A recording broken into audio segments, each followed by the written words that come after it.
사람이 세상 떠나는 길엔 함께 있어준 이의 손길이 남습니다. 그날 그는 낚시를 택했고 나는 혼자 엄마의 마지막 숨을 지켰습니다. 두고 보십시오. 내가 어떻게 하는지. 안녕하세요. 사연 백화점입니다.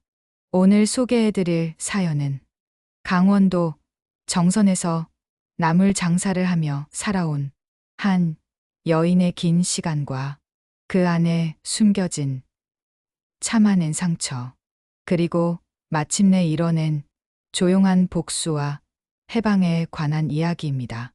사연 시작 전에 구독과 좋아요, 그리고 알림 설정 부탁드립니다. 여러분의 따뜻한 관심이 저희 채널에 큰 힘이 됩니다. 강원도 정선, 그 깊고 굽은 산자락 끝자락, 소박한 전통시장이 자리한 마을에 정옥순 씨가 살고 있었습니다.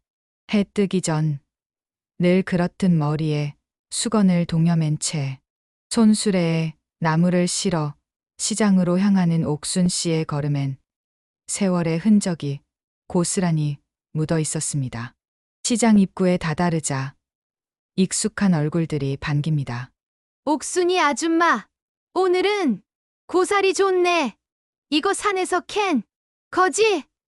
향이 아주 진해. 그렇게 하루가 시작됐고 시계를 보며 늘 남편 백도열의 아침을 걱정하던 옥순 씨는 남편이 또 아침밥도 건너뛴 채 낚시터에 나갔을까 속으로 중얼거렸습니다. 퇴직 후 백도열 씨는 친구들과 어울려 동네 저수지며 강이며 물가만 보면 낚싯대를 들이우기 바빴습니다. 그날 오후 장사가 막 끝나갈 무렵이었습니다. 지갑에 몇 장 안 되는 돈을 정리하던 옥순 씨의 휴대전화가 울렸습니다. 수화기 너머로 들려온 목소리는 동생이었습니다. 언니 엄마가 지금 위독하시대. 응급실로 옮겼어 의사. 말로는 오늘 밤이 힘들 것 같아. 그 말에 머리가 하얘졌습니다. 지금 시장 바닥에 앉아있던 나물 바구니는 그대로 두고 집으로 뛰듯 달려간 옥순 씨는 숨을 몰아쉬며 현관문을 벌컥 열었습니다. 여보, 큰일 났어요. 엄마가 위독하시대. 우리 지금 가야 해요. 서울 올라가야 해. 그 말에 거실에 앉아 TV를 보던 남편 백도열은 고개만 휙 돌리고는 무심하게 말했습니다. 오늘 송어 올라온다잖아. 내가 예약까지 다 해놨어. 뭐라고요? 지금 낚시요? 당신 혼자 가. 나는 금방 다녀올 거니까 내일 가면 되잖아. 순간 심장이 쿵 내려앉는 느낌이었습니다. 그는 이미 낚싯대를 어깨에 메고 냉장고에서 얼음물 하나 챙겨 들더니 현관문을 나서는 중이었습니다. 여보, 지금 이게 말이 돼요? 엄마가 오늘 밤이 고비라는데. 그녀의 절박한 목소리에 남편은 뒤돌아보지도 않았습니다. 아이고, 나 다녀올게. 별일 아니길 빌자고. 걱정 말어. 그 한마디 남기고 현관문은 철컥 닫혔습니다. 문 앞에 선 채 망연자실한 옥순 씨. 그녀는 몇 초간 그 자리에 얼어붙은 듯 서 있었습니다. 그날 그녀의 두 다리는 서울 응급실로 향하는 고속버스 안에서 떨리고 있었습니다. 비바람 몰아치던 터널 속처럼 마음 깊은 곳이 울고 있었습니다. 서울 도심으로 향하는 고속버스 안, 커튼 사이로 스며드는 가로등 불빛이 정옥순 씨의 눈가를 스치고 지나갑니다.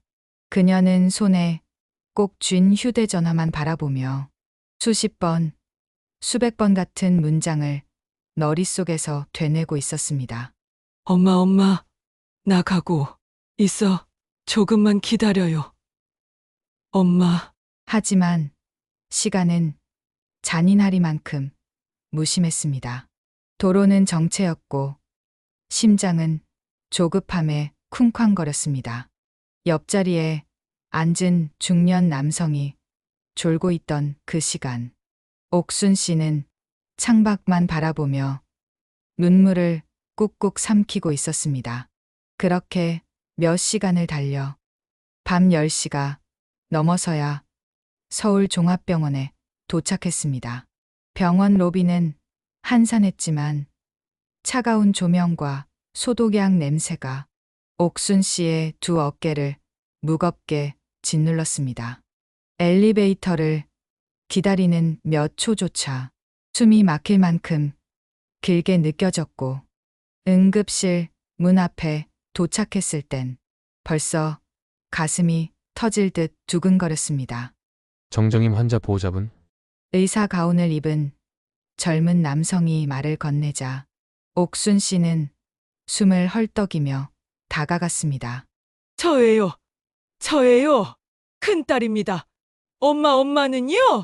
의사는 한숨을 짧게 내쉬며 고개를 돌렸고 그녀의 눈동자는 곧 흰 천이 덮여 있는 침대 위에 그 모습을 향해 얼어붙었습니다.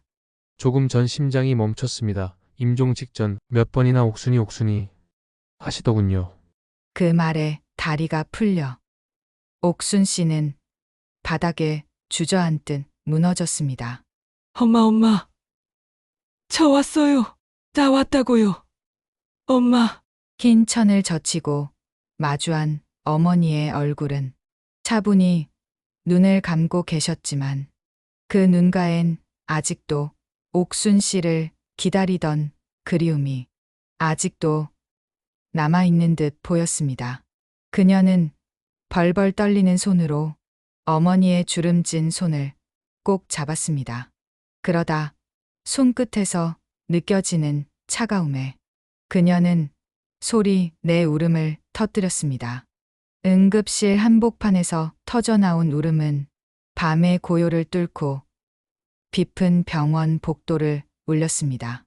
동생과 몇몇 친척들이 조용히 그녀의 어깨를 토닥였지만 옥순 씨는 멈출 수 없었습니다. 지금 막 세상을 떠난 자신의 뿌리이자 울타리였던 엄마 앞에서 그녀는 속으로 몇 번이나 자신을 책망했습니다. 내가 조금만 더 일찍 왔더라면, 조금만 더 빨리 나섰더라면, 손끝에 닿는 어머니의 피부는 조금씩 더 차가워졌고, 그녀는 마지막으로 그 손등에 입을 맞춘 채 속삭였습니다. 엄마. 나 여기 있어요. 이제 가세요. 고생 많으셨어요. 딸이 너무 늦어서 미안해요. 그리고 그날 밤 정옥순 씨는 응급실의 딱딱한 간이 의자에 앉은 채 잠시도 눈을 붙이지 못한 채 창밖을 바라보며 울고 또 울었습니다. 세상이 멈춘 듯 조용한 그 밤, 서울의 한 병원 응급실 안에서 한 딸은 사랑하는 어머니와의 마지막 인사를 눈물 속에 남겨야 했습니다. 어머니의 임종 소식을 알린 지 불과 하루 뒤, 정옥순 씨는 어머니의 마지막 가시는 길을 준비해야 했습니다. 서울병원 장례식장 2층, 조화와 향, 냄새가 뒤섞인 조용한 공간 안에 옥순 씨는 까맣게 상복을 차려입고 망연히 앉아 있었습니다. 빈소는 6호실입니다. 장례식장 직원의 안내에 따라 소박하게 꾸며진 빈소로 들어간 그녀는 유골함이 놓일 자리를 멍하니 바라보다가 손등으로 눈물을 훔쳤습니다.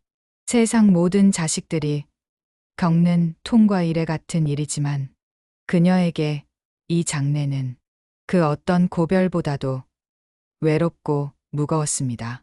사람들이 하나둘 도착했습니다. 이웃 동네에서 올라온 먼 친척들, 오래전 어머니가 봉사활동하던 복지센터 사람들, 그리고 몇몇 친구들. 고생 많으셨어요. 큰딸이 다 생기셨다지요. 아이고, 어머니가 그리 따뜻한 분이셨는데. 그 말에 옥순 씨는 억지로 고개를 숙이며 입가에 힘겨운 미소를 그려 보였지만 그 옆자리엔 빈 의자 하나가 끝내 채워지지 않았습니다. 남편분은 안 오셨어요? 그이는 지방에 일이 있어서요. 그렇게 말하면서도 옥순 씨는 마음속 깊은 곳에서 자신에게조차 들키고 싶지 않은 감정이 스멀스멀 피어오르는 걸 느꼈습니다. 자신의 인생 반쪽이라고 믿었던 사람, 사랑받고 살아온 어머니를 함께 떠나보내야 마땅할 그 사람이 단 한 통의 전화조차 없었습니다. 마치 그의 세계에는 이 죽음이 크게 중요하지 않다는 듯 말입니다. 장례 첫날 그는 전화를 받지 않았고 둘째 날엔 단답형 문자 하나만 남겼습니다. 잘 치르고 와. 그 짧은 메시지는 마치 비정한 칼날처럼 그녀의 가슴을 찔렀습니다. 밤새도록 조문객을 맞으며 무릎 꿇고 인사를 올리는 그 시간, 허리와 어깨가 무너지는 줄도 모르고 입술 끝에선 끊임없이 감사합니다란 말만 흘러나왔습니다. 그러나 그 누구보다 자리를 지켜주었어야 할 남편은 끝끝내 장례식장 문을 열고 들어오지 않았습니다. 그가 있는 곳은 여전히 정선의 저수지 어귀, 붕어가 잘 올라온다던 그 낚시터였을지도 모릅니다. 마지막 발인 날 아침, 관이 천천히 운구차에 실릴 때 옥순 씨는 조용히 어머니의 영정사진을 바라보다가 속삭이듯 말했습니다. 엄마 도열이 나눴어요. 이 사람은 끝까지 엄마 곁에 서주지 않았네요. 제가 지켜드릴게요. 혼자서라도. 그리고 그날 이후 그녀는 마음 어딘가에 깊은 금이 가는 소리를 들었습니다. 믿음이라는 단어가 조용히 무너지는 소리였습니다. 정옥순 씨가 어머니를 떠나보낸 지 며칠 뒤 서울에서 장례를 마치고 다시 강원도 정선 집으로 돌아왔을 때 마을엔 어느새 봄비가 내리고 있었습니다. 집 앞마당엔 묵은 낙엽과 흙탕물이 뒤섞여 있었고 그녀의 신발은 젖어들었지만 그보다 더 무거웠던 건 마음속의 공허함이었습니다. 현관문을 열었을 때 남편 백도열은 소파에 반쯤 누운 채 낚시 잡지책을 넘기고 있었습니다. 그는 그녀를 보며 눈도 마주치지 않은 채 툭 말을 던졌습니다. 왔어. 장례는 잘 치렀어.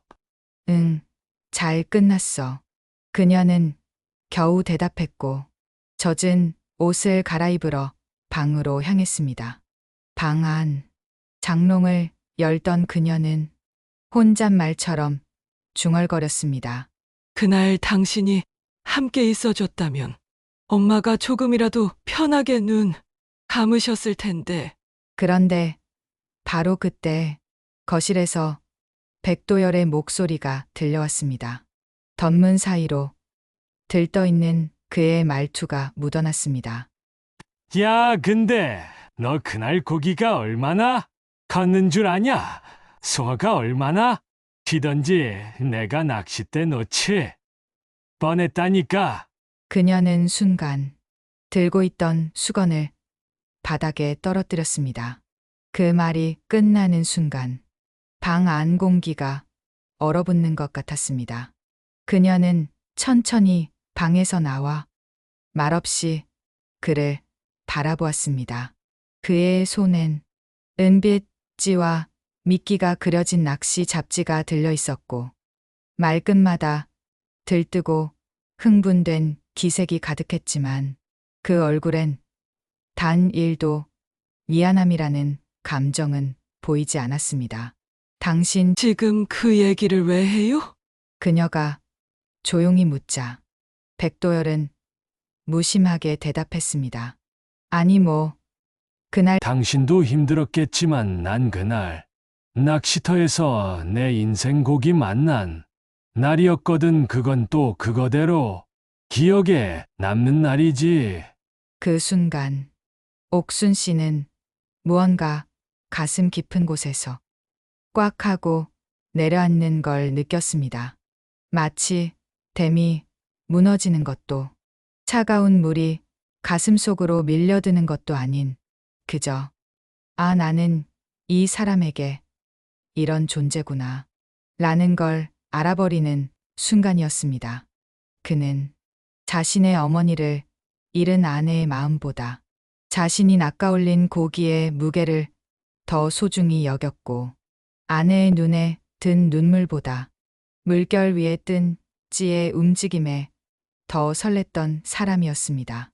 그녀는 말없이 싱크대 앞에 앉아 차를 끓이려다 멈칫했습니다. 손이 덜덜 떨렸고 주전자 손잡이를 놓치고 말았습니다. 지금은 말 섞고 싶지 않아. 지금은 그냥 나 혼자 있고 싶어. 그녀는 마당으로 나갔습니다. 잔잔히 내리는 봄비를 맞으며 흙바닥에 주저앉았습니다. 하늘은 흐리고 구름 사이로 간간히 햇살이 비쳤지만 그녀의 마음속은 완전히 캄캄했습니다. 그날 이후 그녀는 낚싯대를 챙기는 남편의 모습을 더는 참을 수 없게 되었습니다. 낚싯대를 보는 것만으로도 그날의 대화가 떠올랐고 어머니의 차가운 손등이 다시 떠올랐고 그의 무심한 표정이 다시금 마음을 베어왔습니다. 그녀는 알았습니다. 그날 이후로 무언가가 아주 천천히 하지만 확실하게 무너지고 있다는 걸. 그날 이후 계절은 몇 번이나 바뀌었습니다. 강원도 정선의 깊은 골짜기에도 봄은 오고 여름이 지나가고 다시 눈 덮인 겨울이 찾아왔습니다. 정옥순 씨는 여전히 새벽이면 일어나 나물 바구니를 챙겨 장터로 나섰고 시장 사람들은 그녀를 여느 때처럼 옥순이 아줌마라 불렀습니다. 하지만 그 누구도 몰랐습니다. 그녀의 마음속에는 얼어붙은 땅처럼 굳게 언 무언가가 자리 잡고 있다는 것을. 남편과는 여전히 한 집에서 살았습니다. 같은 지붕 아래 있었지만 말은 필요할 때만 오갔고 밥상은 따로 차려졌으며 같은 방은커녕 같은 눈빛도 마주치지 않았습니다. 어느 날이었습니다. 시장에서 돌아와 손을 씻고 있던 찰나 남편 백도열이 무심히 말했습니다. 어머님이 쓰러지셨어. 병원에서 입원은 좀 힘들 것 같다고 하더라고. 그 말에도 옥순 씨는 아무런 반응을 보이지 않았습니다. 그녀는 손에 묻은 물기를 닦으며 단 한마디만 꺼냈습니다. 응, 알겠어요. 그로부터 3일 후 남편의 전화기 너머로 들려온 목소리는 조금은 가라앉아 있었습니다. 돌아가셨어. 그 말을 듣는 순간 옥순 씨는 잠시 하늘을 올려다보았습니다. 구름 한 점 없는 맑은 날이었지만 그녀의 마음은 잿빛이었습니다. 그리고 그날 밤 그녀는 말없이 장롱 깊숙이 손을 넣어 상복을 꺼내었습니다. 3년 전 어머니를 떠나보낼 때 입었던 그 까만 옷이었습니다. 흔들리는 손끝으로 상복을 꺼내어 조용히 다리미를 올려 다림질을 하며 그녀는 생각했습니다. 이번엔 나도 똑같이 해줄 거야. 한치의 망설임도 없었습니다. 그 누구의 눈치를 볼 이유도 그 어떤 가식도 없었습니다. 그녀는 상복을 고이 접어 침대 곁에 두고 잠이 들었고 다음 날 새벽 시장에 가는 대신 서울행 버스에 몸을 실었습니다. 버스 창밖 흐릿한 풍경들 사이로 시계가 천천히 움직였습니다. 그녀의 얼굴은 담담했고 어쩌면 다짐에 가까운 평온이 깃들어 있었습니다. 서울 장례식장. 시어머니의 이름이 적힌 안내판이 복도 끝자락에 걸려 있었습니다. 구 최말자 여사, 향년 90세, 생전 구순 잔치도 요란하게 했던 그분은 이제 조용히 한 귀퉁이에 누워 있었습니다. 정옥순 씨는 그 안내판 앞에 잠시 멈춰 섰습니다. 그리고 한 손으로 검은 모자를 고쳐 쓰고 다른 손으로 상복의 매무새를 정돈했습니다. 그래, 당신 어머니니까 나도 마지막 인사는 해야지. 그녀는 조용히 문을 열고 장례식장 안으로 들어섰습니다. 모두가 그녀를 돌아보았습니다. 조문객 중에는 남편의 낚시 친구도 있었고 며느리로서 낯익은 친척들도 보였습니다. 그녀는 고개를 숙이며 한 발 한 발 영정사진 앞으로 다가갔습니다. 그 앞에 무릎을 꿇고 절을 2번 천천히 했습니다. 그녀의 움직임은 굳은 다짐 같았고 그 침묵 속엔 3년 전 어머니의 장례식에서 흘리지 못했던 울음이 숨어 있었습니다. 그리고 그녀는 조용히 일어나 뒤를 돌아 한 자리를 바라보았습니다. 그 자리는 3년 전 어머니 장례식장에서 텅 비어 있던 바로 그 옆자리였습니다. 그날 그 자리에 아무도 없었고 이제 그녀는 그 빈자리의 의미를 이 자리에 있는 모두에게 보여주려 했습니다. 여섯 정적 속에서 사람들의 소곤거림이 퍼져나왔습니다. 어머, 저 사람 큰며느리 아니야? 그러게 정옥순 지 맞지? 그동안 연락도 없었다더니. 사람들의 시선이 동시에 문 앞에 선 그녀에게 쏠렸습니다. 그녀는 천천히 문을 밀어 열었습니다. 묵직한 나무 문이 끼익 소리를 내며 열리자 빈소 안 풍경이 한눈에 들어왔습니다. 영정사진 위로 은은하게 향이 피어오르고 상주는 고개를 떨군 채 검은 정장을 입고 앉아 있었습니다. 그 옆엔 무표정하게 앉아 있는 백도열의 얼굴도 보였습니다.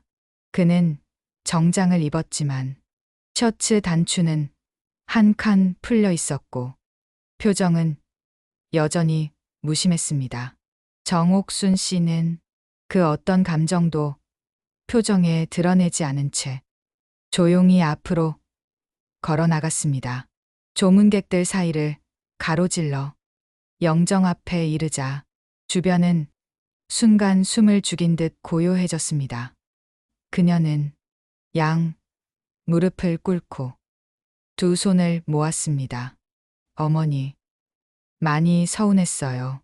그동안 한마디도 못 드렸지만 이제는 보내드릴게요. 그녀는 천천히 절을 2번 올렸습니다.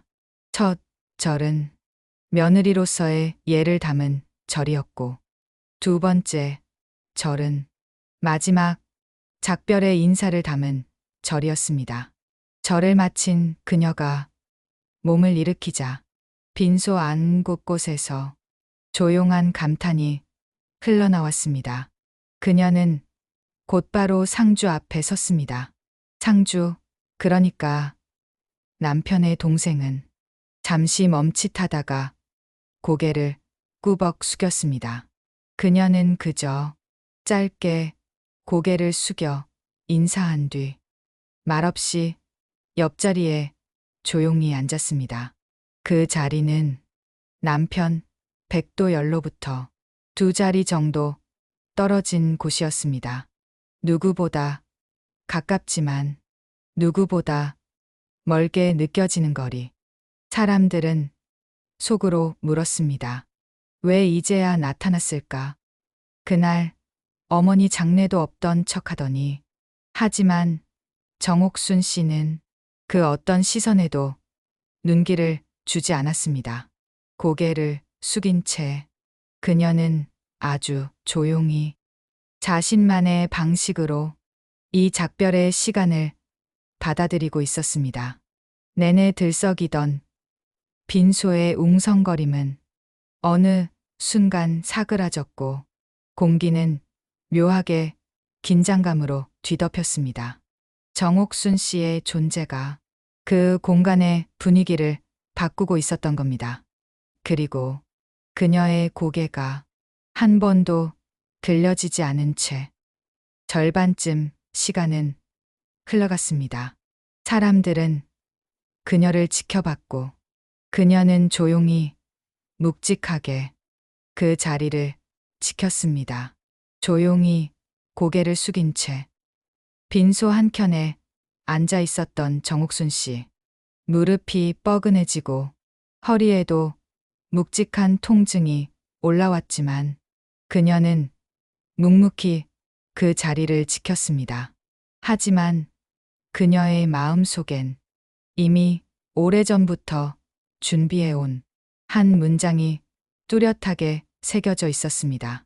3년 전 자신이 무너져 내렸던 그날 가슴속 깊이 묻어둔 상처가 오늘을 기다려왔습니다. 시간은 흘러 조문객들이 하나둘 들어오기 시작했고 빈소 안은 어느새 사람들로 가득 찼습니다. 그중엔 시어머니와 생전에 가깝게 지냈던 마을 사람들도 있었고 남편 백도열의 친구들도 눈에 띄었습니다. 그들은 하나같이 말했습니다. 큰 며느리도 와 있었네. 참 예에 바르다니까. 옛날 같음 저 집 맏며느리가 알아서 다 했지. 그 소리를 들으며 정옥순 씨는 천천히 숨을 들이켰습니다. 그 순간 그녀는 두 손을 무릎 위에 가지런히 얹고 천천히 고개를 들었습니다. 빈소 안 사람들의 시선이 일제히 그녀를 향했습니다. 그녀의 얼굴은 담담했고 입술은 아주 조용히 열렸습니다. 저는 오늘 인사만 드리러 왔습니다. 순간 빈소 안 공기가 멈춘 듯 했습니다. 예, 맞습니다. 저도 어머니의 며느리였고 이 자리에 와야겠다고 생각은 했습니다. 하지만 오늘 저는 상주도 주인도 아닙니다. 그저 고인에게 마지막 인사만 드리러 온 사람입니다. 사람들이 어리둥절한 표정으로 그녀를 바라보는 가운데 그녀는 아주 조용히 그러나 단단한 눈빛으로 말을 이었습니다. 3년 전 제 친정어머니께서 위독하시던 날 저는 남편에게 함께 가달라고 부탁했습니다. 하지만 이 사람은 송어가 많이 나온다며 낚시터로 떠났습니다. 순식간에 빈소 안에 정적이 흘렀습니다. 그녀는 한 번 남편을 돌아보았습니다. 백도열은 눈을 피한 채 입술을 꾹 다물고 있었습니다. 그녀는 계속해서 말했습니다. 저는 그날 혼자서 친정엄마의 마지막 숨결을 지켰고, 혼자 장례를 치렀고, 혼자 조문객을 맞았습니다. 그리고 이 사람은 그날 돌아온 뒤 이렇게 말했습니다. 그날 고기가 얼마나 컸는 줄 알아? 라고요. 빈소 안 사람들의 표정이 하나, 둘 굳어가기 시작했습니다. 그래서 오늘 저는 그때처럼 저도 자리를 지키지 않겠습니다. 그녀는 천천히 상복의 매무새를 고치며 고개를 숙였습니다. 어머님, 인사드렸습니다. 고운 길 가시고 남은 일은 가족들이 잘 하겠지요. 그 말과 함께 그녀는 조용히 일어나 조문객들 사이를 가로질러 나가기 시작했습니다. 그 누구도 그녀를 붙잡지 않았습니다.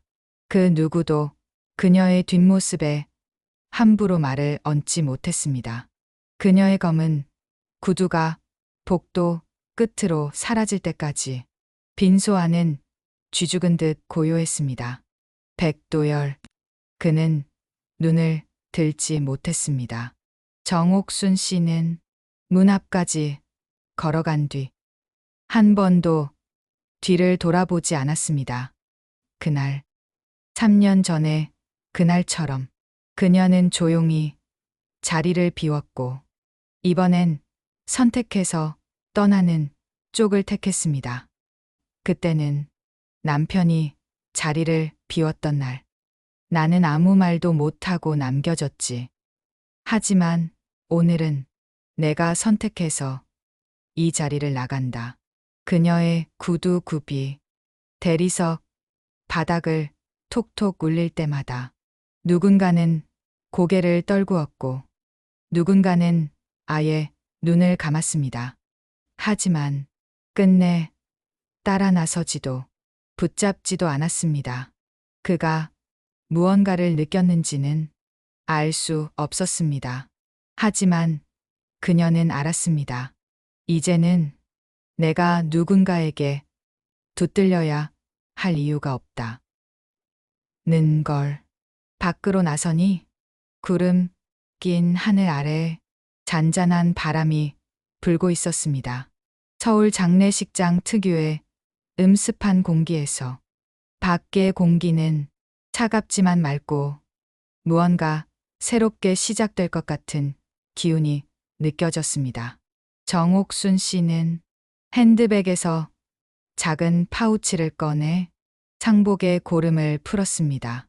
그 순간 마치 무언가를 벗어내듯 숨이 편안해졌습니다. 이 옷은 엄마, 때 입었을 때도 무거웠는데 이번엔 덜 무겁네. 왜일까? 아마도 내가 마음까지 같이 벗어내고 있어서겠지. 그녀는 택시 정류장 쪽으로 걸어가며 휴대폰을 꺼내 들었습니다. 그리고 화면을 켜지도 않은 채 조용히 손 안에 쥐었습니다. 누구에게도 연락하지 않겠다. 이제 나는 누구의 아내도 누구의 며느리도 아닌 그냥 나 정옥순으로 살기로 했다. 그녀는 고개를 들어 하늘을 올려다보았습니다. 잿빛 구름 사이로 햇살이 조금 스며들고 있었고 그 틈 사이로 바람에 흩날리는 벚꽃잎 하나가 그녀 앞을 스쳐 지나갔습니다. 그녀는 작게 미소 지었습니다. 엄마, 봤죠? 저 이제 제 인생 살려고요. 정옥순 씨가 장례식장을 떠난 뒤 빈소 안엔 한동안 어색한 침묵이 흘렀습니다. 방금 전까지 공기마저 얼어붙게 만들었던 그녀의 말. 그날처럼 저도 오늘 자리를 지키지 않겠습니다. 그 한 문장은 남편 백도열의 가슴팍에 정확히 그리고 깊게 꽂혀 있었습니다. 그는 아무 말도 하지 못한 채 고개를 푹 숙였습니다. 시선을 들 수도 숨을 제대로 쉴 수도 없었습니다. 같이 낚시 다니던 친구가 슬며시 옆구리를 툭 건드리며 말했습니다. 야, 도열아. 그거 진짜였냐? 그때 낚시 갔었다는 거. 그는 대답하지 않았습니다. 아니, 대답할 수 없었습니다. 손에 들고 있던 부익은 봉투만 괜히 몇 번이고 만지작거릴 뿐. 입술은 딱 붙어 있었고 이마에는 진땀이 송골송골 맺혔습니다. 상주였던 동생은 무겁게 한숨을 내쉬며 말했습니다. 형수님, 그동안 많이 쌓였던 거겠지. 괜히 형 체면 생각한다고 감추려 하지 마. 다 들켰어 이미. 백도열은 뒷덜미를 만지며 고개를 천천히 돌렸습니다. 빈소 한쪽. 조금 전까지 아내가 앉아 있던 자리는 그녀가 벗어나간 뒤에도 묘하게 따뜻한 잔상이 남아 있었습니다. 하지만 그는 그 자리를 채울 수 없다는 걸 본능적으로 알았습니다. 그날 밤 장례식이 마무리되고 상복 차림의 친지들이 하나둘 자리를 뜨기 시작했을 무렵 백도열은 혼자 빈소 구석에 앉아 있었습니다. 그는 입을 꾹 다문 채 혼자 중얼거렸습니다. 그땐 그냥 진짜 잠깐만 다녀오려고 했던. 근데 그렇게까지 될 줄은 몰랐지. 하지만 그 말엔 변명처럼 들리는 자신도 이미 알고 있었습니다. 그는 슬그머니 휴대폰을 꺼내 들었습니다.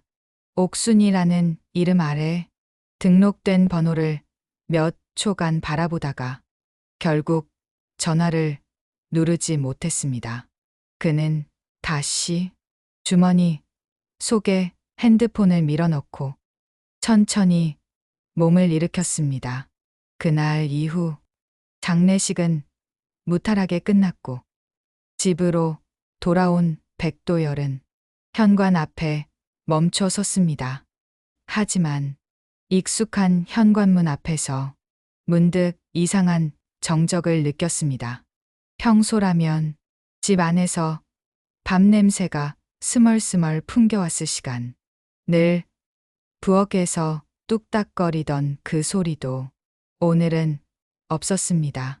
현관문을 열자 거실엔 아무도 없었습니다. 부엌 조리대 위엔 검은 머리카락 몇 가닥이 붙은 빗자루 하나만 기울어져 서 있었고 냉장고엔 반찬통이 하나도 남아있지 않았습니다. 그제야 그는 눈치를 챘습니다. 그 사람이 진짜로 안 돌아올 생각인가. 그는 부엌 옆 식탁에 천천히 앉았습니다. 식탁 위 유리컵엔 물 한 방울 남아있지 않았고 식탁보는 며칠간 손도 안 댄 듯 먼지가 앉아 있었습니다. 그리고 그 위에 작은 메모지가 한 장 붙어 있었습니다. 집 비우겠습니다. 앞으로도 비울 예정입니다. 그동안 수고하셨습니다. 글씨는 반듯했지만 문장 사이에 점점이 말하지 못한 한숨처럼 느껴졌습니다. 그는 메모를 조용히 접어 주머니에 넣었습니다. 그날 밤 혼자 앉은 거실 소파 위에서 백도열은 TV도 라디오도 켜지 않았습니다. 바깥에선 개 짖는 소리가 들렸고 이따금 지나는 차량 소리만 들릴 뿐 집안은 고요했습니다. 그리고 그 고요함 속에서 그는 처음으로 깨달았습니다. 아, 이제는 돌아올 사람이 없는 집이구나. 며칠이 지났습니다. 정옥순 씨는 조용히 아무 말도 없이 집 정리를 시작했습니다. 부엌 싱크대 아래에 묵은 장독 뚜껑을 열어 곰삭은 된장을 꺼냈고 냉장고 속 반찬통들은 하나하나 비워냈습니다. 남편이 먹을지 말지 알 수 없는 찬거리지만 그녀는 다 정리해 냉동실 구석에 나란히 놓아두었습니다. 욕실 수건은 따뜻한 물에 삶아 햇살에 널었고 방마다 쌓인 먼지를 닦아내며 오랜 세월을 함께한 이 집의 구석구석을 마지막처럼 눈에 담았습니다. 거실, 장식장 위, 결혼 30주년에 맞췄던 액자 속 사진도 흰 천으로 조용히 덮었습니다. 여기까지입니다. 이제 그만하렵니다. 그녀는 자신에게 말하듯 거실 한복판에 앉아 조용히 읊조렸습니다. 그날 저녁, 옥순 씨는 시장에 들러 길들여진 손놀림으로 나물 몇 단을 샀습니다. 강원도산 취나물, 고사리, 곰취. 익숙한 손맛과 이별하는 마지막 장복이었습니다. 그녀는 마당 끝 작은 텃밭에도 들렀습니다. 며칠째 자라던 부추와 상추에게 마지막으로 물을 뿌리며 말을 걸었습니다. 너희도 잘 있어라. 다음엔 누가 물 줄지 모르겠지만 뿌리 깊은 풀은 살아남겠지. 그렇게 하루 이틀이 흘렀고 마침내 떠나는 날 아침이 밝았습니다. 새벽 6시. 햇살이 산등성이 머머로 천천히 고개를 내밀 무렵 정옥순 씨는 여느 때처럼 일어나 아침밥을 짓지 않고 작은 캐리어 가방을 꺼냈습니다. 가방엔 옷 몇 벌, 엄마가 물려준 묵주 하나, 그리고 결혼 전에 쓰던 오래된 일기장이 들어 있었습니다. 그녀는 방문 앞에 걸려 있던 작은 액자 하나를 떼어내 가방 옆에 살며시 넣었습니다. 그 액자 안엔 손글씨로 적힌 문장이 담겨 있었습니다. 내가 나를 먼저 사랑해야 누구도 나를 함부로 하지 못한다. 구두를 신고 현관문 앞에 선 그녀는 집 안을 천천히 둘러보았습니다. 30년 넘게 함께했던 공간, 자식 둘을 키우고 시부모를 모시고 웃고 울고 상처받고 참으며 살아낸 그 시간들이 하나둘 벽에 걸려 있듯 눈앞을 맴돌았습니다. 고맙진 않았지만 그래도 수고했다. 옥순아, 너 참 오래 참았다. 그녀는 조용히 문을 닫았습니다. 쿵 하고 닫힌 문 너머 아무 인기척도 들리지 않았습니다. 버스 정류장까지 걸어가는 길. 찬바람이 얼굴을 스쳤고 멀리 보이는 강줄기는 속초를 향해 굽이굽이 흘러가고 있었습니다. 정류장에 도착해 속초행 버스 티켓을 건넬 때 매표소 직원이 말했습니다. 몇 시 차로 드릴까요? 그녀는 창밖을 한번 바라보며 대답했습니다. 가장 빠른 걸로요. 더 늦으면 마음이 흔들릴까 봐요. 짐을 싣고 버스에 올라 창가 쪽 자리에 앉은 그녀는 작은 숨을 내쉬었습니다. 창밖으론 익숙한 마을이 뒤로 밀려가고 있었습니다. 동네, 슈퍼, 나물이 놓여있던 시장 바닥, 시골 버스 타던 정류장, 모든 것이 조금은 작게, 조금은 낯설게 보였습니다. 그러다 그녀는 조용히 가방을 열어 작은 노트 한 권을 꺼냈습니다. 표지엔 세월의 바랜 볼펜 글씨가 쓰여 있었습니다. 정옥순 내 이야기. 그녀는 페이지를 넘기며 손끝으로 글씨를 쓸어내렸습니다. 그러고는 창밖을 향해 작게 중얼거렸습니다. 이제부터는 진짜로 내 이야기로 살겠습니다.